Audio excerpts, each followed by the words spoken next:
À l'Assemblée nationale, c'est ce samedi que s'est clôturée l'opération de dépôt des candidatures pour l'élection du bureau définitif. Le calendrier de l'élection a connu une légère modification.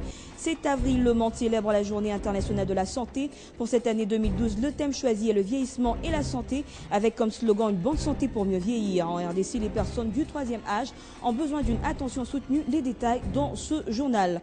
Et puis au Malawi, c'est officiel, le président Bingu wa Mutharika s'est éteint. Ce samedi, la vice-présidente Joyce Banda a été investie président de la République du Malawi, ce malgré son exclusion du parti au pouvoir il y a 2 ans. Bienvenue à tous et merci de nous rejoindre sur Télé 50 pour l'essentiel de l'actualité. Commençons avec cette nouvelle. À l'Assemblée nationale, c'est ce samedi que s'est clôturée l'opération de dépôt des candidatures pour l'élection du bureau définitif. Une opération qui a duré 48 heures et qui a permis à quelques députés d'afficher leurs ambitions. Son nom est revenu plusieurs fois sur les lèvres de plus d'un observateur et des journalistes congolais. Justin Kiluba, le député national du parti Lumumbiste Unifié à Malemba-Nkulu dans le Katanga. Il a déposé son dossier de candidature pour le poste de premier vice-président du bureau définitif. L'élu de Malemba-Nkulu n'a pas fait assez de commentaires sur l'acte qu'il a posé. Mais si sa candidature est maintenue, Kiluba Longo partira favori pour occuper la première vice-présidence de l'Assemblée nationale. Sa formation politique, le PALU, étant l'une des forces principales de la majorité au Parlement.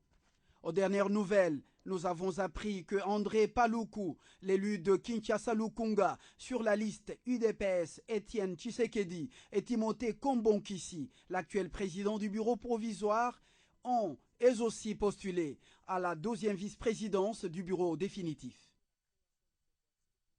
Sachez également que le calendrier de l'élection du bureau définitif accélère la formation de groupes parlementaires. C'est le cas du groupe Terre d'avenir, auquel 30 députés nationaux de la majorité ont adhéré, conformément à l'article 41 du règlement d'ordre intérieur de cette Chambre. Terre d'avenir a annoncé ses couleurs ce samedi à l'hôtel Memling. Suivez. Signature solennelle du règlement intérieur du groupe parlementaire Terre d'avenir et installation de son bureau, 2 temps forts de cette cérémonie qui intervient à la veille de la campagne électorale à l'Assemblée nationale. 30 députés issus de plusieurs formations politiques de la majorité ont apposé leur signature au bas du règlement intérieur devant régir ce groupe parlementaire à la lumière de l'article 41, alinéa 1 du règlement intérieur de la Chambre basse du Parlement. Terre d'avenir voudrait atteindre quelques objectifs précis. C'est pour harmoniser nos vues dans le cadre des travaux strictement parlementaires. Alors, pour promouvoir la démocratie, la défense des droits de l'homme, soutenir la révolution de la modernité qu'a prôné le chef de l'État. Et évidemment, on parle ces derniers temps beaucoup de droits de l'homme. La sélection a été le fruit des concertations bien définies. C'est depuis 1 mois et demi, presque 2 mois que nous travaillons sur ce groupe. Et il fallait d'abord mettre le profil du membre de ce groupe. Et il fallait prendre des collègues avec lesquels nous pouvons voir et partager ces objectifs-là. Et c'est par rapport à tout ça que nous avons sélectionné pour avoir ces 30 députés. Le bureau de ce groupe parlementaire est dirigé par Baudouin Banza-Moukalaï de l'IDECO comme président, Lambert Mende de CCU, premier vice-président, Kinkei Moulumba du PEA, 2e vice-président, Tibassima du RDPR, rapporteur, Zachary Bababaswe de l'ULDC, rapporteur adjoint, Pius Mwabilou du CNC, questeur, et enfin Charlie Wenga du PALU, questeur adjoint. Lutte contre la fraude fiscale et la corruption en République démocratique du Congo. Le patron des finances, Matata Ponyo, a tenu une réunion ce samedi pour s'y pencher. Une réunion à l'intention de l'Inspection générale des finances, de la Direction générale des impôts et de quelques entreprises privées opérant dans le secteur du commerce en RDC. La République démocratique du Congo doit se développer, mais en respectant les standards internationaux en matière fiscale. Conscient de cette lourde tâche, le ministère des Finances est décidé d'aller en guerre contre les entreprises qui se spécialisent dans la fraude fiscale à travers tous les territoires de la République démocratique du Congo. Pour cette première phase, le patron des finances a échangé dans une logique très professionnelle avec les responsables des entreprises Inalca, Mino Congo et Transgazelle par rapport à cette question essentielle de la fraude. La Direction générale des impôts, tout comme l'Inspection générale des finances, ont également apporté leur expertise. Pour l'autorité des tutelles, qui a rappelé le prescrit de la législation en matière fiscale, le paiement des droits dus à l'État doit scrupuleusement être respecté pour lui permettre de contribuer à l'amélioration des conditions de vie de la population. L'occasion pour les patrons des finances de mettre en garde tous les opérateurs économiques véreux qui ne respectent pas la loi en vigueur. Il est très bon pour les opérateurs économiques de dire qu'il y a la corruption, qu'il y a la fraude en RDC, mais il est aussi important que ces opérateurs économiques cessent avec la fraude, cessent avec la corruption pour permettre à l'État de pouvoir récupérer les fonds. Et c'est ce que nous voulons. Il ne faut pas que certains opérateurs économiques restent dans la fraude et qu'ils soient les premiers à décrier la fraude dans ce pays. Ils doivent se corriger. Pour sa part, le directeur général des impôts est revenu sur la mission du pouvoir public qui n'est pas celle d'asphyxier l'initiative privée, mais de faire en sorte que l'État recouvre ses droits. L'objectif du pouvoir public, ce n'est pas de fermer toutes les entreprises, non, c'est d'amener tout le monde à comprendre que aujourd'hui nous sommes dans une nouvelle logique. C'est une logique d'amener tout le monde à se conformer strictement à la loi. Il est à noter que cette démarche de l'Agence nationale vise la mobilisation accrue de recettes dues au trésor public en permettant au gouvernement de disposer les moyens de sa politique. 6e forum consultatif des parties prenantes du corridor Nord. Le secrétaire exécutif de ce corridor a présenté au directeur général de la Direction générale des douanes et accises, DGDA, les résolutions. Les différents participants présents à cette rencontre ont pu réfléchir sur les problèmes rencontrés au poste frontalier de leurs pays respectifs. Désigné comme organisateur du 6e forum consultatif des parties prenantes du corridor Nord, l'RDC est félicité pour la qualité du travail accompli. L'organisation qui a été mise en place par M. le directeur général a bien fait le travail, de telle sorte que les réactions ont été données en temps réel. Par email, nous recevions des temps d'email au secrétariat pour réagir. Pour Deo Ruguiza, la tâche n'était pas facile, mais les résultats font honneur au pays et à son service de douane qui s'était complètement impliqué. Il fallait donc réussir cette opération. C'est ça. Alors, nous sommes contents que le secrétaire exécutif ait apprécié la qualité du travail que nous avons abattu, lui et toute la délégation qui l'a conduite ici. Donc c'est un motif de fierté pour la douane, naturellement, mais aussi pour la RDC. C'est le secrétaire exécutif du corridor Nord qui a remis le rapport final de cet atelier au directeur général de douane et accises, organisateur de ce 6e forum. Nous sommes en train de voir des images qui sont en temps réel, de manière simultanée, qui sont à Kasumbalesa, ce qui se passe aujourd'hui à ce moment, au Beach Ngobila, ce qui se passe à Goma. Et ça, il faut le faire. Ça, il faut remercier la DGDA, puisqu'ils ont réussi un coup. C'est un coup formidable en termes de technologie, d'information et de communication. Et ça, on n'a pas vécu dans toute la région. C'est seulement ici au Congo. Durant 4 jours, les participants à ces travaux ont tablé sur les différents problèmes rencontrés au poste frontalier et ont proposé des résolutions.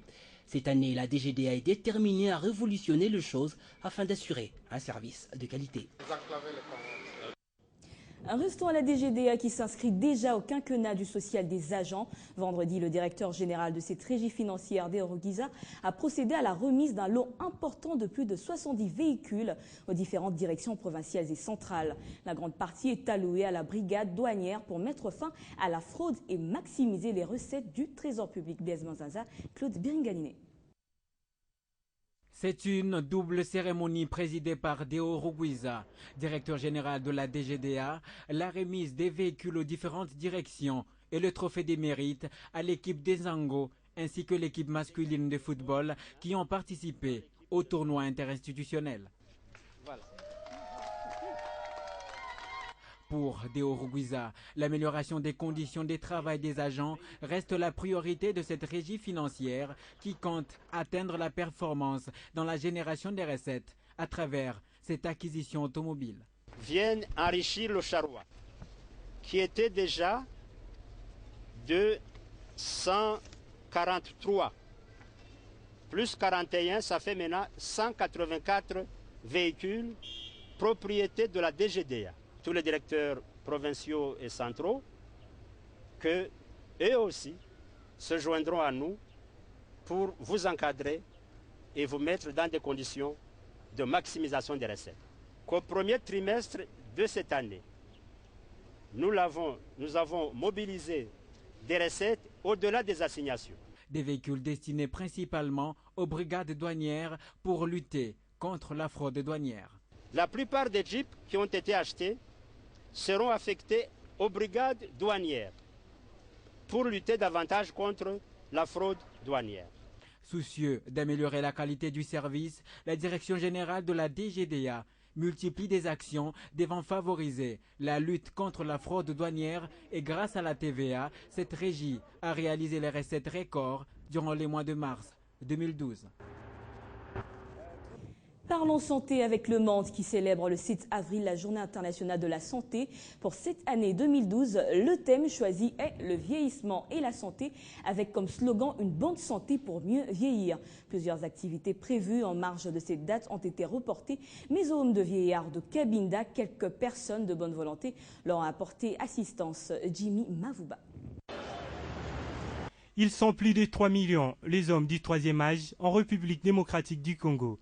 En cette journée mondiale de la santé, dès l'année 2012, qui a pour thème les vieillissements et la santé, des cérémonies devraient avoir lieu en RDC. Malheureusement, rien n'a été observé. Les cas ici au home des vieillards de Cabinda, à Kinshasa. La journée est reportée à une date, c'est reporté.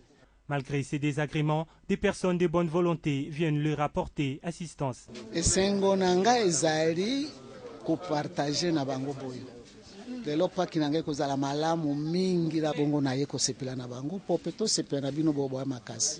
Si les personnes du troisième âge sont reconnaissants envers l'État pour ces sites leur octroyés, ils sollicitent néanmoins une véritable prise en charge.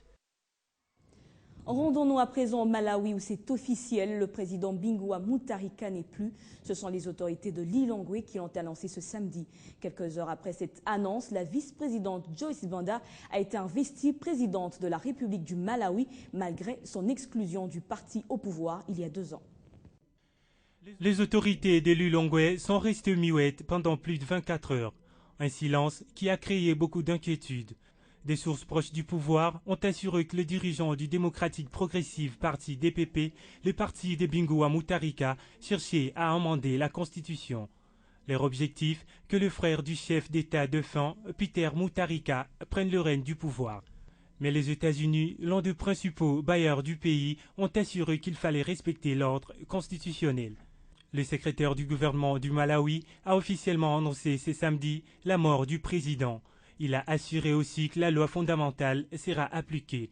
Le pouvoir revient donc à Joyce Banda, la vice-présidente. Ce samedi, apparaissant aux côtés du chef de l'armée, de plusieurs ministres et de députés, elle a appelé au calme en jurant solennellement qu'elle allait assurer la fonction de chef de l'État. Elle a expliqué qu'elle réunirait ce jour le gouvernement pour discuter de l'organisation de funérailles du président. 10 jours de deuil national ont été décrétés au Malawi. Et puis en Égypte, Omar Souleyman sera candidat à la présidentielle de mai. La candidature de cet ancien membre et proche influent du régime déchu d'Hosni Moubarak a été confirmée vendredi. Une annonce surprise qui a constitué un nouveau rebondissement dans une course déjà riche en coups de théâtre.